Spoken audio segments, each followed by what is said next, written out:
Bismillahirrahmanirrahim. Alhamdulillahirabbil alamin wassalatu wassalamu ala asyrafil anbiya'i wal mursalin wa ala alihi wa sahbihi ajma'in. Subhanaka la ilma lana illa ma 'allamtana innaka antal alimul hakim. Rabbi shrah li sadri wa yassir li amri wahlul 'uqdatam min lisani yafqahu qawli. Amma ba'd. Alhamdulillah ala nikmatil Islam, alhamdulillah ala nikmatil iman, wa kafa biha min ni'mah. Alhamdulillah, segala puji bagi Allah Subhanahu wa taala yang memberi kita nikmat Islam iman, yang memberi kita nikmat untuk mencari dan mencari sesuatu yang menjadi warisannya Nabi kita Nabi Muhammad sallallahu alaihi wasallam, mencari perkara-perkara yang insya Allah akan memberatkan timbangan amal akhirat kita, yang insya Allah akan membuat kuburan kita diluaskan sama Allah Ta'ala, dikasih cahayanya, dikasih terangnya, dikasih nikmatnya, dibangkitkan oleh Allah Ta'ala dalam keadaan yang mulia, dalam keadaan bersama dengan orang-orang yang mulia dan dimuliakan oleh Allah Subhanahu wa Ta'ala. Dan semua hari-hari akhirat kita digampangkan sama Allah Ta'ala sampai masuk ke dalam surganya Allah. Allah Subhanahu wa taala mengatakan di dalam Al-Qur'an, tilkad darul akhirah. Katanya Allah Taala, di sanalah rumah akhirat kalian. Di situ Allah Subhanahu wa taala menggunakan kalimat isyarah yang menunjukkan jauhnya serta tingginya serta sulitnya untuk mencapai rumah akhirat yang indah. Tilkad darul akhirah naj'aluha lilladzina la yuriduna 'uluwan fil ardi wala fasada wal 'aqibatu lil muttaqin. Katanya Allah Taala, di sanalah rumah akhirat kalian aku jadikan menjadi tempat bagi mereka-mereka yang tidak menginginkan ketinggian di dunia, yang tidak melakukan kerusakan di dunia, wal aqibatu lil muttaqin, dan tempat kembali itu adalah tempat bagi orang-orang yang bertakwa. Jadi alam akhirat yang indah itu, alam akhirat yang penuh dengan kenikmatan itu tidak akan bisa dicapai dengan rahatun nafas, nggak bisa. Gak bisa dicapai dengan keadaan yang leha-leha, keadaan yang gampang-gampang, meninggalkan sesuatu yang diperintah oleh Allah Ta'ala atau melakukan sesuatu yang dilarang oleh Allah Ta'ala. Jangan harap mereka-mereka yang ditaruh sama Allah Ta'ala berada di tempat yang mulia, diperindah alam akhiratnya, adalah mereka-mereka yang mengusahakan diri agar tidak mendapatkan uluwan fil ardi, tidak mendapatkan tempat tinggi di dunia. Mereka-mereka yang tidak mengharapkan kedudukan di dunia, gak mengharapkan pujian di dunia, gak mengharapkan kehormatan di dunia, gak mengharapkan hidup enak di dunia, tapi mereka kirimkan semua keadaan sulitnya. Mereka memilih untuk hidup di dunia dalam keadaan sulit untuk mendapatkan akhirat yang nikmat di sisi Allah Subhanahu wa Ta'ala. Maka tempat-tempat semacam ini adalah tempatnya. Masjid-masjid kita, sekolahan-sekolahan kita, pondok-pondok pesantren kita, majelis-majelis taklim kita, ini tempat di mana kita meletakkan rahatun nafas, di mana kita meletakkan leha-lehane awake didekek dhisik. Nggih, untuk apa? Untuk dengarkan zikir, untuk membaca zikir, untuk membaca Al-Qur'an, untuk melakukan segala sesuatu yang di situ itu kita harapkan mendapatkan pahala dari Allah Subhanahu wa Ta'ala. Mungkin diistiqomahkan sama Allah Ta'ala. Mungkin jenengan semuanya dipanjangkan umurnya oleh Allah Ta'ala dalam ketaatan kepadanya, dalam kecintaan kepada Nabi Muhammad sallallahu alaihi wasallam. Kita lanjutkan pembahasan kita di dalam kitab Risalatul Mu'awanah ila an qala al-muallif rahimahullahu ta'ala wa nafa'ana bihi wa bi'ulumihi fid dharain amin. Beliau mengutip perkataan Allah Ta'ala yang mengatakan, faman ya'mal mithqala dzarratin khairan yarah wa man ya'mal mithqala dzarratin syarran yarah. Semua amal sekecil apapun, baik itu amaliyah kebaikan ataupun amaliyah keburukan, semuanya akan mendapatkan balasannya dari Allah Subhanahu wa ta'ala. Jadi amaliyah kecil, sekecil apapun itu, kalau baik bakalan dibales baik sama Allah, kalau buruk bakalan dibales buruk sama Allah. Jadi salah satu perkara dari dua perkara yang pasti akan didapati oleh semua orang. Jadi semua manusia, mulai dari zamannya Nabi Allah Adam sampai akhir zaman nanti, setelah kematian mereka, setelah mereka dibangkitkan, gak ada satupun di antara mereka kecuali mendapatkan dua perkara. Yang pertama adalah mengingat-ingat atau merasakan kembali perasaan-perasaan yang pernah datang ketika mereka di dunia. Oke. Jadi ketika di alam akhirat itu, sesuatu yang diingatkan kembali sama Allah Ta'ala adalah memori-memori ketika mereka tinggal di dunia. Baik itu yang besar ataupun yang kecil, baik itu amaliyah besar ataupun amaliyah kecil, semuanya didatangkan sama Allah. Sampai jalan pikirnya kita, sampai niat-niat kita, sampai perkara-perkara yang kecil-kecil yang dianggap kecil sama manusia, itu nanti didatangkan semuanya sama Allah Ta'ala. Oke, didatangkan semuanya. Semua orang akan ingat-ingat. Makanya sampai diceritakan para nabinya Allah, para rasulnya Allah Ta'ala pun ketika mereka itu di alam akhirat ditanyai sama orang-orang, wahai Adam, wahai Nabi Allah Adam, anta abul bashar, jenengan kan bapaknya kita semuanya, tolong kami dari mahsyar ini, pindahkan kami ke tempat manapun. Apa jawabannya Nabi Allah Adam? Nafsi-nafsi, dewe-dewe. Kenapa kok beliau mengatakan dewe-dewe? Karena beliau mengingat semua kejadian yang pernah terjadi di alam dunia, ataupun kesalahan-kesalahan yang pernah diperbuatnya, baik itu kecil ataupun besar. Baik itu kesalahan kecil ataupun juga kesalahan besar, semuanya didatangkan sama Allah Subhanahu wa ta'ala. Semua nabi-nabinya Allah Ta'ala mengatakan nafsi-nafsi, dewe-dewe. Kecuali cuma satu nabi yang mengatakan analaha, aku yang bisa, aku yang diizinkan sama Allah Ta'ala, aku yang diperkenankan sama Allah Ta'ala. Kenapa? Karena semua memori yang datang pada diri Nabi Muhammad, semuanya bisa beliau pertanggungjawabkan dengan indah. Tidak ada dosanya sama sekali. Gak, istilahnya kalau ada buku rapotnya gitu ya Bu, setiap menit-menitnya Nabi, setiap detik-detiknya Nabi, itu nilainya A+++++. A++++++. Lek awake dhewe kan ndak. Nggih, pas ngaji gini jenengan paling yo B+ lah. Lek orang ngantuk. Kalau ngantuk B-. Lek turu C. Berarti apa? Harus diulang minggu depan. Itu kalau di UMI, kalau pelajaran UMI ngoten niku, ngaji niku. Nggih, ada nilai A+, ada nilai A, ada nilai B+, ada nilai B, ada nilai B-, C dan lain sebagainya. Di bawah B- Bu, itu sudah ngulang. Nggih, sudah ngulang. Berarti apa? Repeat. Kalau kita dikasih ujian sama Allah Ta'ala kok nilainya masih B-, berarti apa? Katanya Allah Ta'ala, ulang lagi ya ujiannya. Kalau makanya kenapa kok ada orang ngerasa, ya Allah kok nggak diuji ekonomi terus? Berarti kenapa? Nggak lulus marah ya Wak Idul. Ya Allah kok diuji terus sama pikiran-pikiran jelek? Ya Allah, kenapa? Berarti belum lulus kita dari ujian pikiran jelek. Ya Allah saya kok ngomongnya jelek terus, kenapa ya Allah? Ya karena jenengan nggak lulus. Arepe di benak nih panggah keperucut neh elek neh, keperucut neh elek neh. Berarti apa? Nilainya B-. Ulang.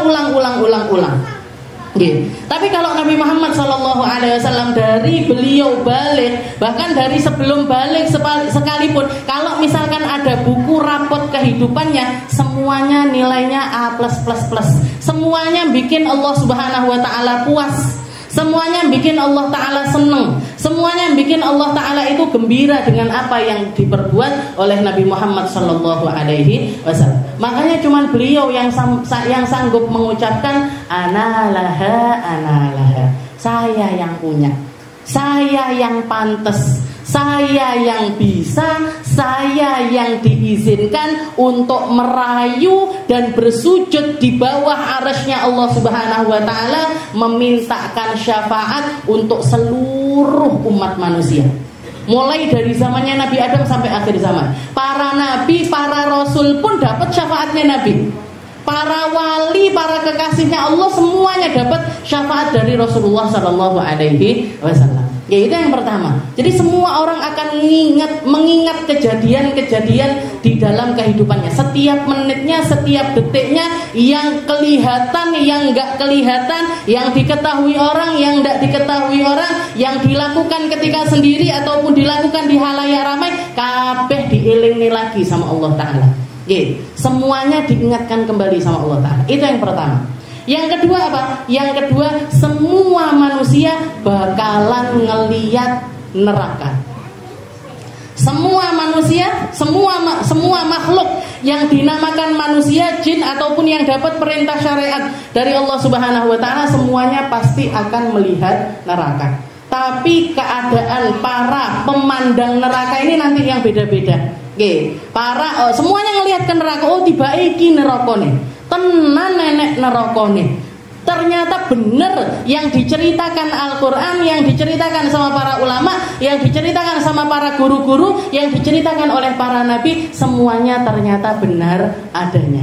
Tapi bedanya kalau orang baik, kalau orang baik dibantu sama Allah Ta'ala hanya untuk sekedar melewatinya aja. Melewati serat. Kalau orang-orang ada yang disifatkan sama Nabi Muhammad, ada yang yamurrunal kalbar, ada yang melewati laksana petir, ada yang melewati laksana kilat, ada yang melewati laksana angin, ada yang melewati laksana berlahan-lahan di jalan-jalan akhirnya nyampe. Enek sing melayu, enek sing ngerangkak, ada yang gelantungan di jembatan tersebut, ada yang selamat, ada yang jatuh. Jadi kalau orang-orang baik macam-macam, modelnya untuk nyampe ke surganya Allah Ta'ala itu berbeda-beda, tergantung dengan setiap keadaan amal mereka, tergantung dengan syafaatnya Allah Subhanahu wa Ta'ala dan juga syafaatnya Rasulullah Sallallahu Alaihi Wasallam. Wa may ya'mal mithqala dzarratin khairan yara wa may ya'mal mithqala dzarratin syarran yara. Wa qala ta'ala walillahi ma fis samawati wa ma fil ard liyajziyal ladzina asa'u bima 'amilu wa yajziyal ladzina ahsanu bil husna. Allah Ta'ala itu pemilik langit dan bumi. Langit bumi semuanya punyanya Allah Ta'ala, dan akan Allah Ta'ala gunakan untuk membalas orang buruk dengan keburukannya. Orang baik dibalas surga. Orang buruk diperlakukan sama Allah Ta'ala sesuai dengan keburukannya. Orang baik dikasih ganjaran surga oleh Allah Subhanahu wa Ta'ala. Wa qala Rasulullah sallallahu alaihi wasallam al-kayyis man dana nafsu wa amila lima ba'dal maut. Orang cerdas yang hidup di dunia itu adalah mereka-mereka yang mempersiapkan alam akhiratnya.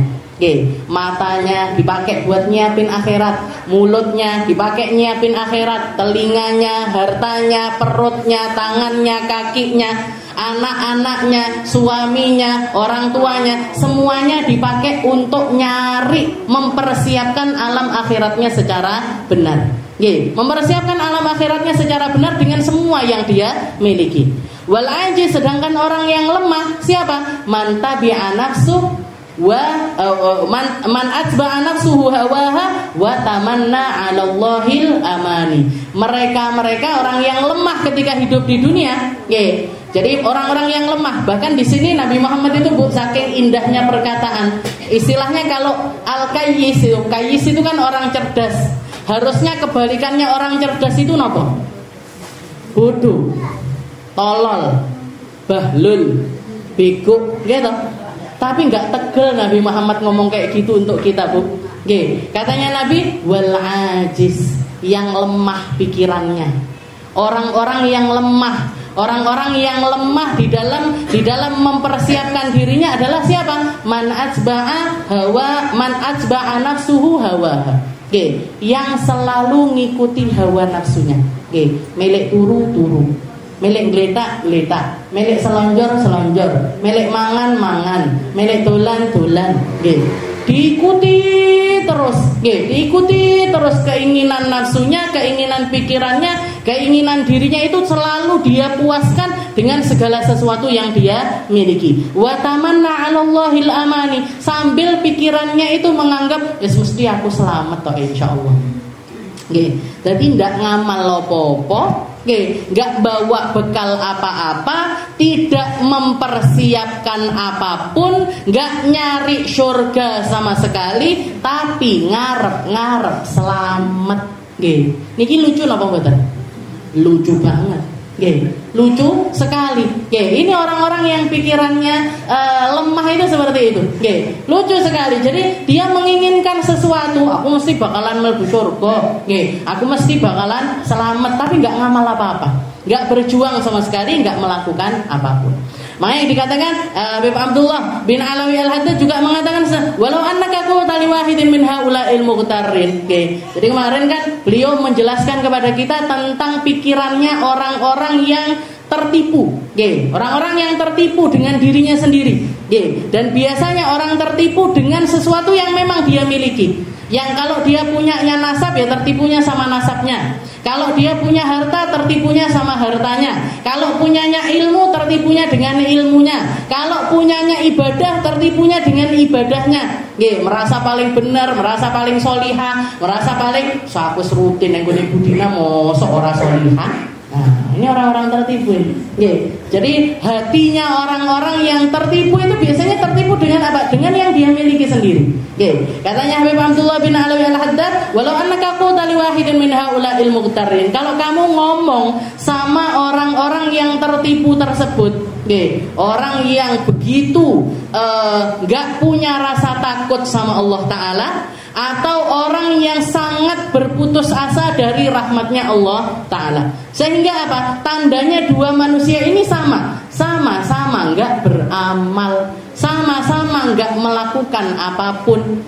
Kalau para pendosa yang merasa dirinya ini gak pantas di hadapan Allah Ta'ala, dia akan mengatakan sebene wis kadung ra tau salat, wis kadung ra tau poso, wis kadung akeh maksiate, wis kadung melakukan banyak kejahatan, wis kadung wis pisan ae mlebu neraka. Naudzubillahi min dzalik. Akhirnya apa? Enggak berubah sama sekali dari kelakuannya, enggak melakukan apapun dia. Begitu pula dengan orang-orang yang enggak memiliki rasa takut kepada Allah Ta'ala. Jadi enggak takut. Dia menyandarkan dirinya dengan apa yang dia lakukan. Mosok bapakku lo kiai, mosok aku ndak selamat.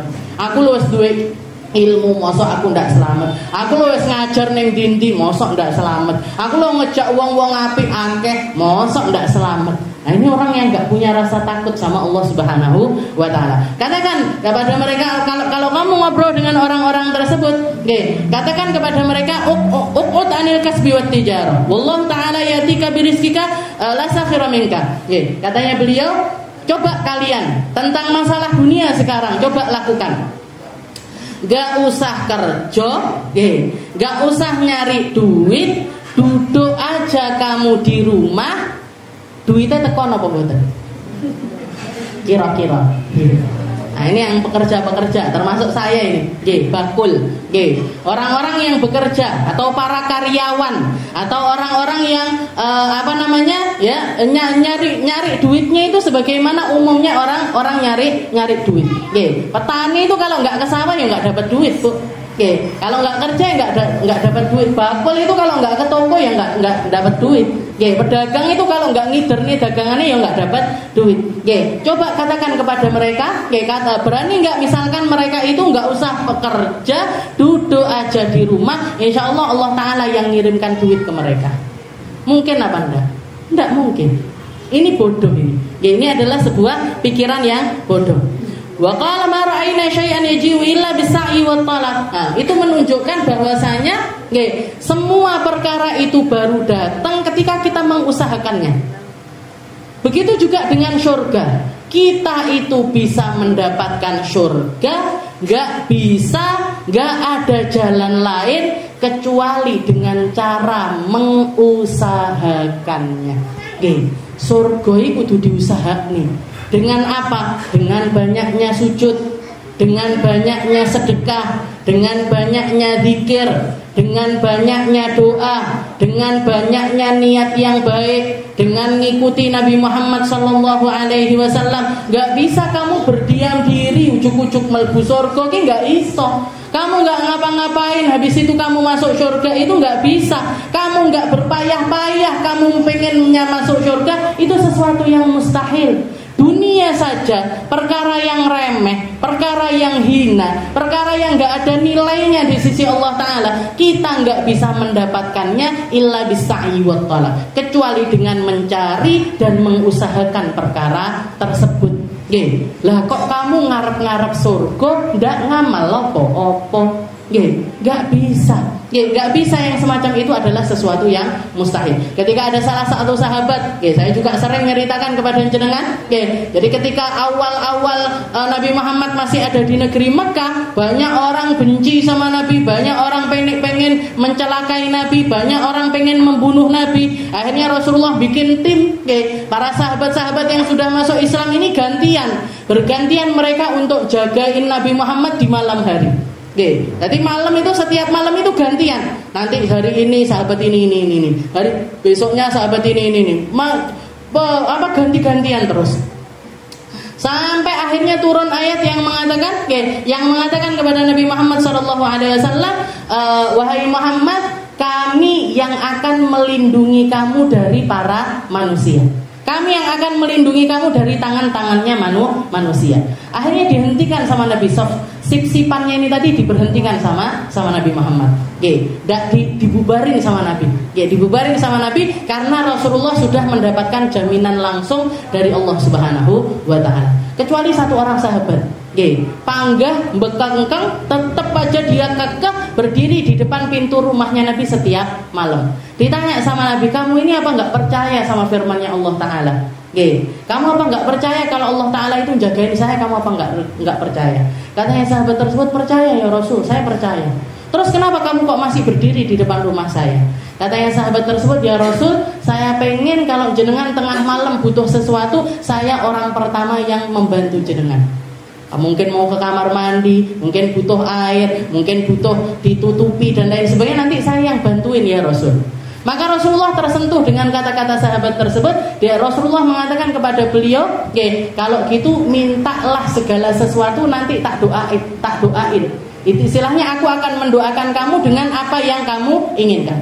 Katanya sahabat tersebut, kalau gitu tak mikir dulu ya Rasul. Dipikirin dulu, karena tahu ini sesuatu yang istimewa, doanya Nabi ini sesuatu yang istimewa, saya tak mikirkan dulu. Maka setelah berapa hari, 2 hari, 3 hari, datang lagi kepada Nabi Muhammad, ditanya sama Nabi perkara yang diminta sama orang tersebut. Katanya beliau, ya Rasul, inni as'aluka murafaqataka fil jannah. Ya Rasul, yang saya minta adalah izinkan saya ngancani jenengan teng surga. Izinkan saya untuk mendampingimu nanti di dalam surganya Allah Subhanahu wa Ta'ala. Katanya Nabi Muhammad, a'inni ala dzalik bikathratis sujud. Bantu aku untuk mewujudkan keinginanmu dengan memperbanyak sujud. Berarti apa? Kedekatan sama Nabi itu harus diiringi dengan kedekatan sama Allah Ta'ala. Nyari kedekatan sama Nabi Muhammad, pengen deketin Rasulullah Sallallahu Alaihi Wasallam, gak bisa kecuali dengan mengamalkan sesuatu yang membuat Nabi Muhammad ini senang, yang bikin Nabi Muhammad itu gembira. Ya apa itu? Ibadah. Jangan pengen surga, yuk kudu ibadah. Gak bisa kita itu leha-leha ujuk-ujuk kena entuk surga. Nggak bisa, itu sesuatu yang harus diusahakan. Bal bikat diwan nasab. Jadi harus dengan usaha yang keras, dengan capek. Ma'anallah ta'ala katakafala lahu bid dunya wa lam yatakafal lahu bil akhirah. Padahal yang dijanjikan sama, kalau rezeki dunia itu dijanjikan sama Allah Ta'ala. Rizqukum fis sama. Katanya Allah Ta'ala, rizkimu itu di langit, sudah tercatat. Siapa di antara kita yang dapat rezekinya masing-masing itu semuanya sudah dicatat sama Allah Ta'ala. Wa ma min dabbatin fil ardi illa 'ala Allahi rizquha. Gak ada satu makhluk pun yang melata di atas muka bumi ini kecuali sudah dapat rezekinya dari Allah. Kalau perkara dunia sudah dijamin sama Allah, perkara akhirat ndak enek jaminane. Jadi kalau harusnya kalian itu yang perlu lebih nyari lagi apa? Yo harus lebih nyari tentang perkara akhirat. Marai lek donya wis ditetapne sama Allah Ta'ala. Sudah ditetapkan rezeki kita masing-masing. Tapi kalau perkara akhirat belum ada kepastiannya. Oke, belum ada kepastiannya. Walam yatakafallahu bil akhirah fa huwa dzalika illa inikas wal intikas ala ummir ra's. Jadi yang semacam itu kayak sesuatu yang berkebalikan. Kalau misalkan ada orang pengen surga tapi tidak nyapo-nyapoin, kayak sesuatu yang sangat-sangat lucu sekali.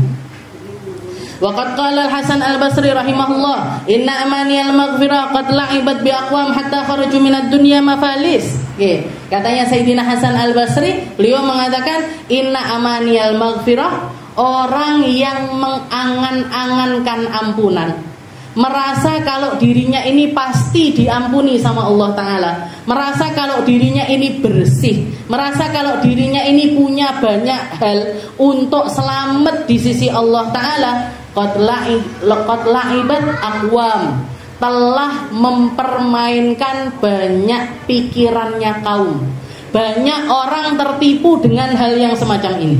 Banyak orang tertipu dengan keyakinannya sendiri. Banyak orang tertipu dengan angan-angannya dia sendiri. Oke. Apa yang bikin dia itu tertipu? Ya hal-hal semacam itu. Oke. Kumpulan-kumpulan yang baik, dekat sama orang-orang baik. Oke. Majelis-majelis ilmu atau orang yang punya ilmu, orang yang punya amal, orang yang punya sedekah, orang yang punya keturunan-keturunan baik, itu rentan dipermainkan oleh angan-angannya dia sendiri. Dan itu sudah banyak merusak manusia. Ya, angan-angan orang itu banyak merusak mereka. Hatta kharaju minad dunya mafalis, sehingga mereka keluar dari dunia enggak bawa apa-apa. Bangkrut neng akhirat. Bangkrut di akhirat. Ngelihat orang bawa pahala Al-Qur'annya dia enggak punya. Ngelihat orang bawa pahala zikirnya dia enggak punya. Banyak ngelihat orang bawa pahala doa-doanya dia enggak punya. Ngelihat banyak orang bawa pahala sedekah-sedekahnya dia enggak punya, Bu. Kenapa? Karena sudah dipermainkan pikirannya bahwasanya aku mesti selamat. Aku mesti selamat. Aku pasti dapat ampunan dari Allah Ta'ala. Hatta kharuju minad dunya mafalis, yakni minal a'malis shalihah, yaitu dari amal saleh. Wa qala rahimahullah innal mu'min jam'u ihsanan wa khaufan. Dan ketahuilah bahwasanya Imam Hasan Al-Basri masih yang mengatakan innal mu'min jam'un ihsanan wa khaufan. Tandanya orang iman itu orang yang beriman benar-benar di dalam keimanannya itu terkumpul di dalam dirinya ihsanan wa khaufan, kebaikan-kebaikan dan rasa takut yang luar biasa kepada Allah Subhanahu wa Ta'ala. Orang-orang baik itu di dalam dirinya mesti terkumpul dua hal ini, ihsanan, amal-amal baik, wa khaufan, dan rasa takut yang sangat kepada Allah Ta'ala. Wal munafik, sedangkan orang munafik, orang-orang munafik jam'un isaah wa amnan, terkumpul di dalam diri mereka rasa aman, rasa aman di dalam dirinya dan juga amal-amal buruk. Jadi mereka melakukan banyak keburukan sambil merasa aman dari azabnya Allah Ta'ala, merasa nggak akan diperlakukan buruk oleh Allah Subhanahu wa Ta'ala. Fal mu'min la yusbih illa khaifan. Katanya Imam Hasan Al-Basri, orang iman itu pagi takut, sore takut, siang takut, malam takut. Jadi la yusbih illa khaifan wa la yumsi illa khaifan. Setiap harinya mereka ada di dalam ketakutan yang luar biasa kepada Allah Subhanahu wa Ta'ala. Dikatakan salah satu Amirul Mukminin yang terkenal, Sayyidina Umar bin Abdul Aziz, keturunannya Sayyidina Umar bin Khattab dari salah satu cucu perempuannya beliau. Nah, ini Umar bin Abdul Aziz ini kan terkenal sebagai seorang pemimpin yang sangat-sangat adil. Saking adilnya dikatakan beliau mengentaskan dari rakyatnya ini kemiskinan sampai ke tingkat 100%. Gak ada orang miskin sama sekali. Kabeh dadi wong sugih. Jadi sampai orang kaya-kaya itu mengeluarkan zakatnya dan nggak ada yang nerima zakat tersebut. Sampai kalimatnya beliau yang terkenal, unsurul qamah fil jabal. Katanya beliau, ini gandum-gandum ini tebarin aja di gunung-gunung. Jangan sampai terjadi di kepemimpinannya Umar bin Abdul Aziz burung-burung itu kelaparan. Manusianya sudah nggak ada yang lapar. Manusianya sudah nggak ada yang lapar. Sekarang ganti zakat ini diberikan kepada burung-burung. Itu di zamannya Sayyidina Umar bin Abdul Aziz. Dikatakan istrinya beliau, Sayyidah Fatimah namanya. Jadi istrinya beliau itu sepupunya sendiri. Fatimah, itu istrinya beliau itu dikatakan setiap malamnya ngelihat Umar bin Abdul Aziz ini menggigil. Menggigil bukan karena kedinginan, menggigil bukan karena nggak punya selimut, menggigil bukan karena apa, tapi menggigil karena rasa takutnya kepada Allah Subhanahu wa taala. Setiap malam. Dan setiap malam istrinya mengatakan, kayaknya umat ini besok bakalan kehilangan pemimpinnya. Karena apa? Iskoy wong sekarat. Dari rasa takutnya itu sudah kayak orang yang sekarat, nangis, gugluk sampai mukanya pucet, tangannya dingin, menggigil beliau. Katanya istrinya, selalu beliau itu mengatakan, kayaknya besok Amirul Mukminin bakalan meninggal, umat ini nggak akan mendapatkan pemimpinnya kembali. Tapi besoknya ngurusi rakyat lagi, malamnya nangis lagi, besoknya ngurusi rakyat lagi, malamnya nangis lagi, besoknya ngurusi rakyat kembali. Itu yang terjadi kepada Sayyidina Umar bin Abdul Aziz. Jadi orang iman itu nggak bisa kecuali ada rasa takut di dalam dirinya. Semakin tinggi rasa takutnya kepada Allah Ta'ala, semakin menunjukkan level keimanannya yang luar biasa.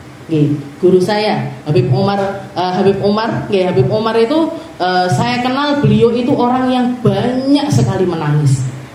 Bahkan kalau kita lihat selama kita jadi muridnya beliau, itu beliau tidak akan menyisakan 1 minggu kecuali bikin kita nangis. Jadi salah satu amaliyah yang harus dilakukan sama muridnya ini kudu nangis. Setiap pelajarannya beliau, kalau nggak seminggu, jadi beliau tuh ngajar seminggu sekali, tapi nggak setiap pelajaran beliau bikin kita nangis, enggak. Tapi mesti ada satu hari di mana beliau itu bikin kita semuanya itu muridku kudu nangis. Kenapa? Karena tangisan itu salah satu bentuk rasa yang berarti adanya rasa takut di dalam diri seorang hamba, dan itu harus ada. Orang iman itu harus takut. Orang iman itu harus takut. Makanya katanya Imam Hasan Al-Basri, fal mu'min la yumsi illa khaifan wala yusbih illa khaifan. Orang iman itu pagi takut, sore takut, siang takut, malam takut. Takut sama siapa? Takut sama Allah Ta'ala.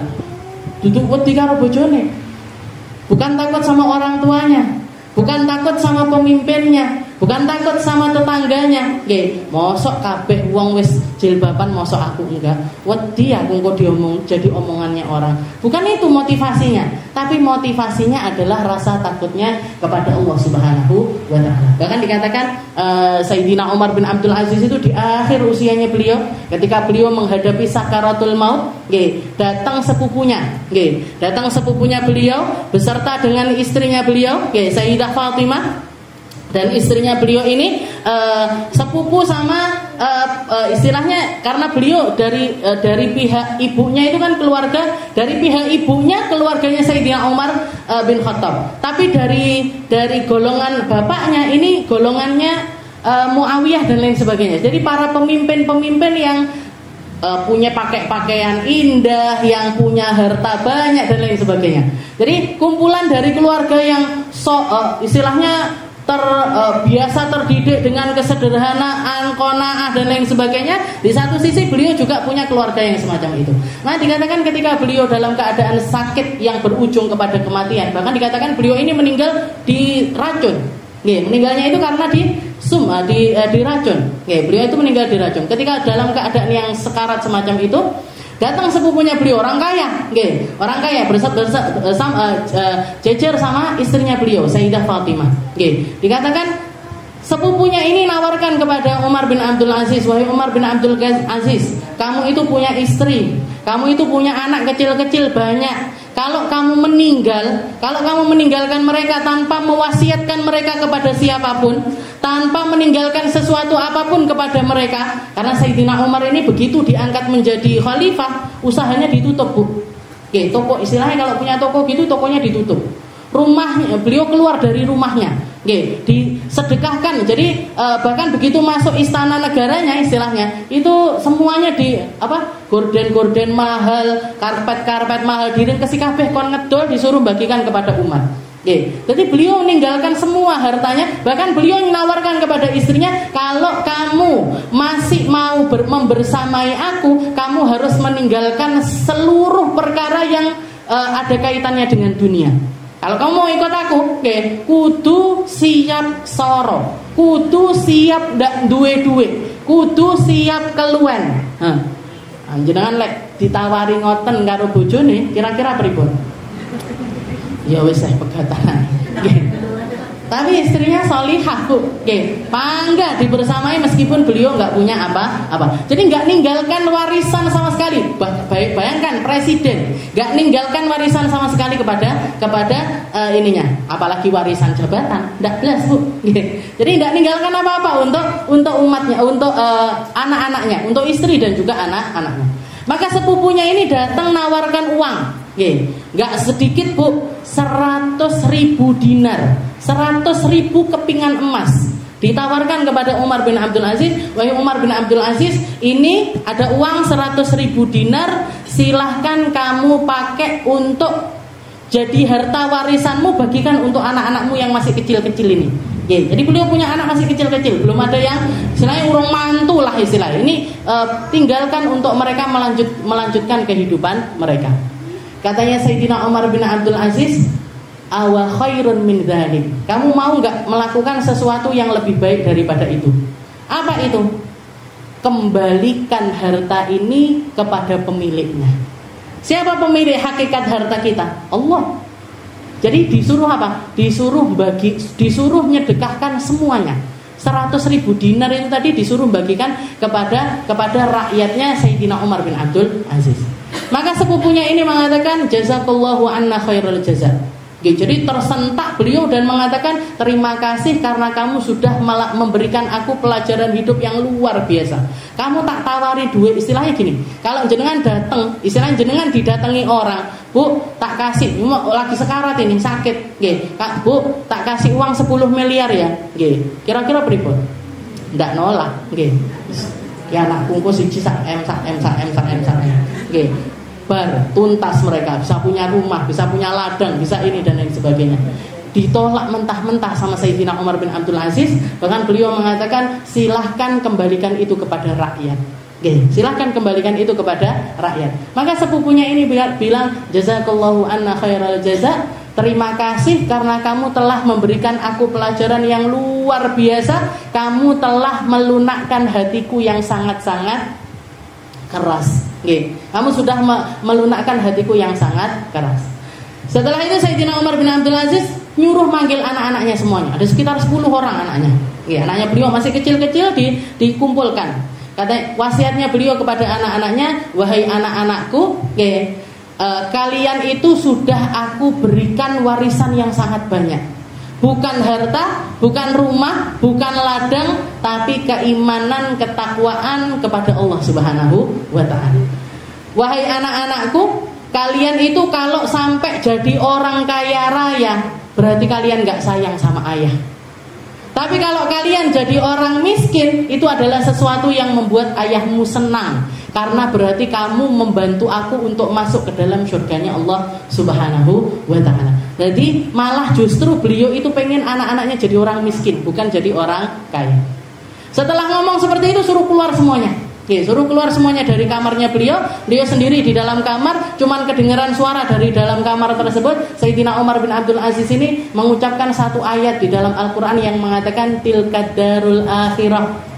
Di sanalah rumah akhirat yang dijanjikan sama Allah Ta'ala.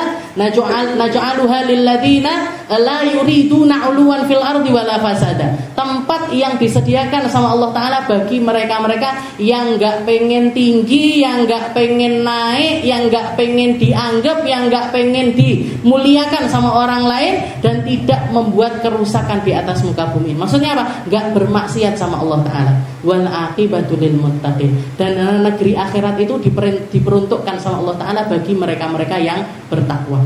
Setelah itu beliau mengatakan, man antum, tahu ngomong sendiri di dalam kamar, man antum, ini siapa kalian? Saya melihat wajah-wajah kalian ini bukanlah wajahnya golongan manusia, juga bukan wajahnya golongan jin.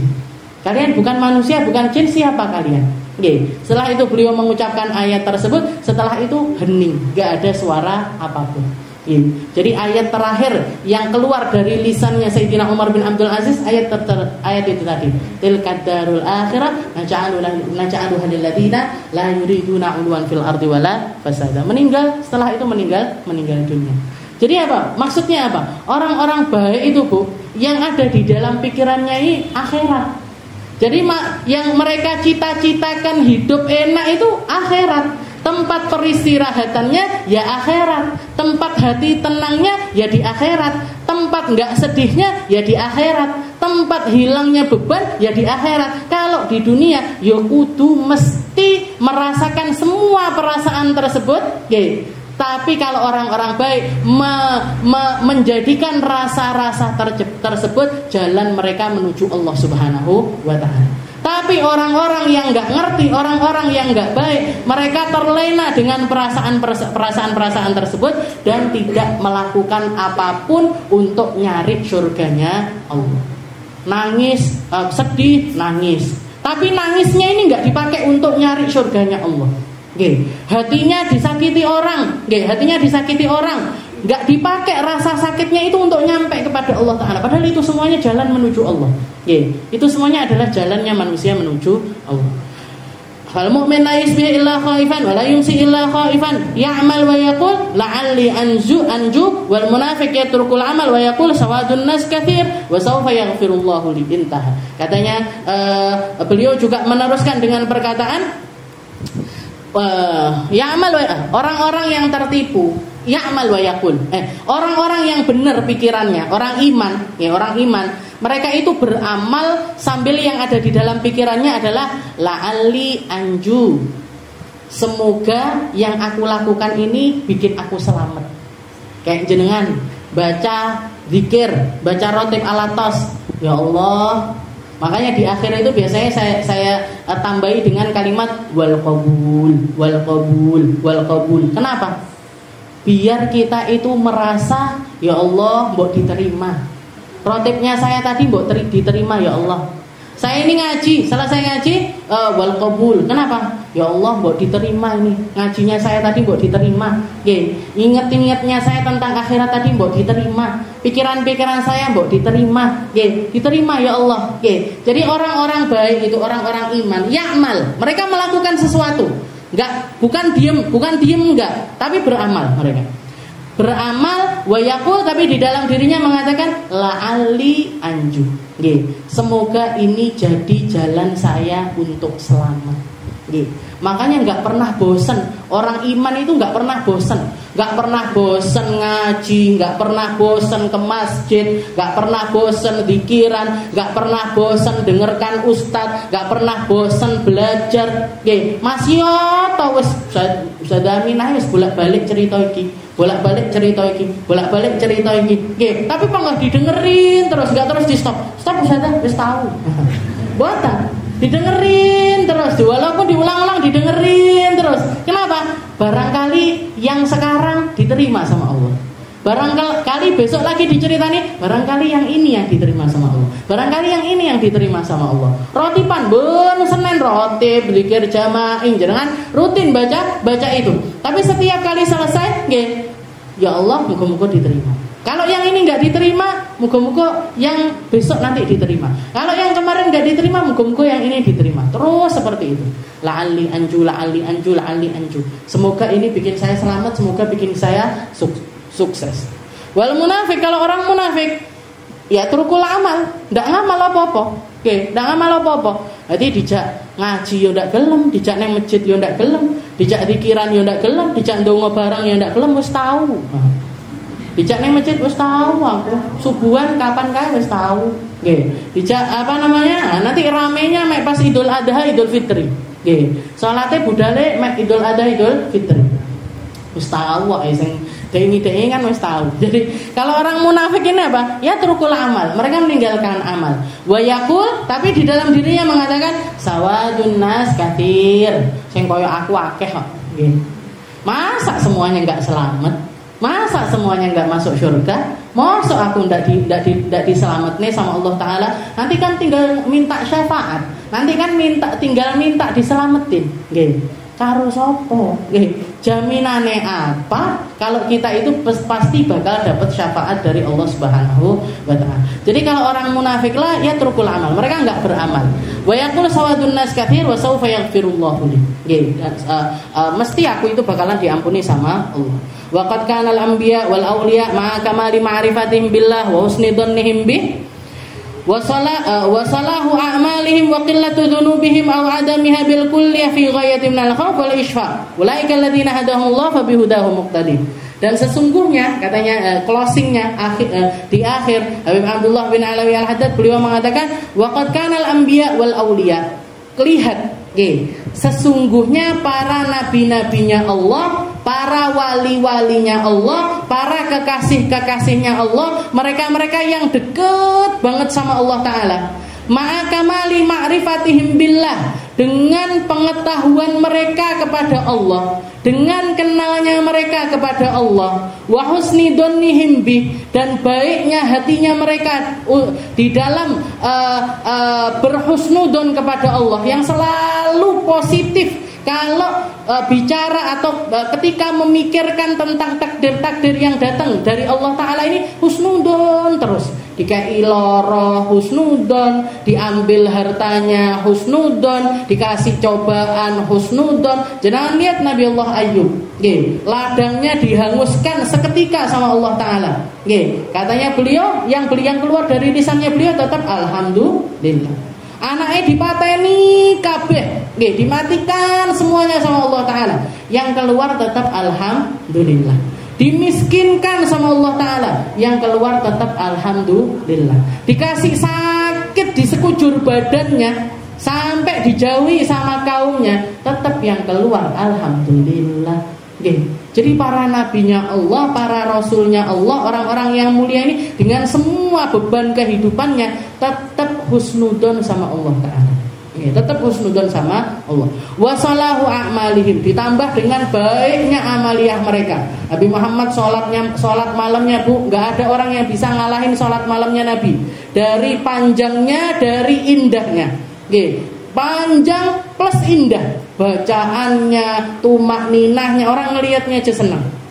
Jadi mereka amalnya baik sekali. Wa qillatu dzunubihim, dan sedikitnya dosa mereka. Takut sekali di dalam melakukan dosa. Au adamiha bil kulliyah, bahkan enggak punya dosa sama sekali. Bahkan kesalahan yang dianggap salah bagi para nabi itu bagi mereka, bagi kita kebiasaan. Bayangkan Nabi siapa namanya? Nabi Adam itu pelarangannya cuma satu, Bu. Katanya Allah Ta'ala, la taqrabu hadhihi syajarah. Ojo cedek-cedek kuwe iki. Awake dhewe. Ojo ribah, panggah ribah. Ojo ngapusi, panggah ngapusi. Ojo ngrasani, panggah ngrasani. Ojo ngomong elek, panggah ngomong elek. Apa yang enggak kita terjang dari segala macam dosa ini? Apa yang enggak kita terjang?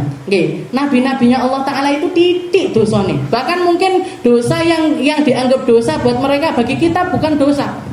Kebiasaan. Kebiasaan delok elek, kebiasaan ngrungokne elek, kebiasaan pergi ke tempat yang jelek, engko lali kok panggah, lali ya. Jadi lali tobat, lali neh tobat neh, lali neh tobat neh. Kan awake dhewe banget niku. Wa qillatu dzunubihim aw adamiha bil kulliyah fi ghayatin minal khauf wal ishfaq. Mereka sangat-sangat takut sama Allah. Sangat-sangat takut sama Allah. Dan Allah Ta'ala mengatakan di dalam Al-Quran, ulaikal ladzina Ulaikal ladzina hadallah. Mereka adalah orang-orang yang hatinya dikasih petunjuk sama Allah.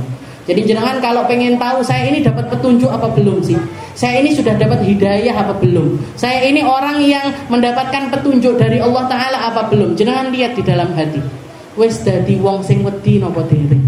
Nggih, sudah jadi orang yang takut sama Allah Ta'ala atau belum? Karena Allah Ta'ala mengatakan ulaikal ladzina hadahu, ulaikal ladzina hadallah. Orang-orang baik itu para nabi, para rasul, para aulia. Mereka adalah orang-orang yang hatinya dikasih hidayah sama Allah Ta'ala. Fa bihudahu muqtadi. Maka ikutilah jalan petunjuknya mereka. Ikutilah cara hidupnya mereka. Ikutilah rasa hatinya mereka. Ikutilah hidayah yang Allah Ta'ala tanamkan di dalam hati-hati mereka. Kamu akan ikut dikasih hidayah sama Allah Ta'ala. Hidayah itu mahal.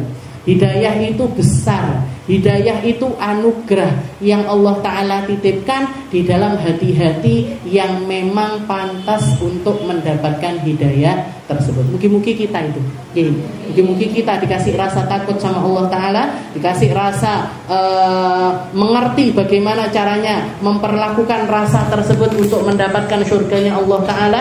Dijadikan kita orang yang beramal sambil menganggap amal itu, sambil optimis menganggap amal tersebut jalan kita menuju surganya Allah Ta'ala. Dikasih kita nggak memiliki rasa bosan di dalam beramal. Dikasih kita tidak memiliki rasa jenuh di dalam beramal. Dikasih kita perasaan-perasaan indah seperti yang Allah Ta'ala titipkan kepada para nabi, para rasul, dan juga para wali-walinya Allah Ta'ala. Ala hadhihi niyah wa ala kulli niyatin salihah wa ila hadratin Nabi Muhammad sallallahu alaihi wasallam bisirril Fatihah.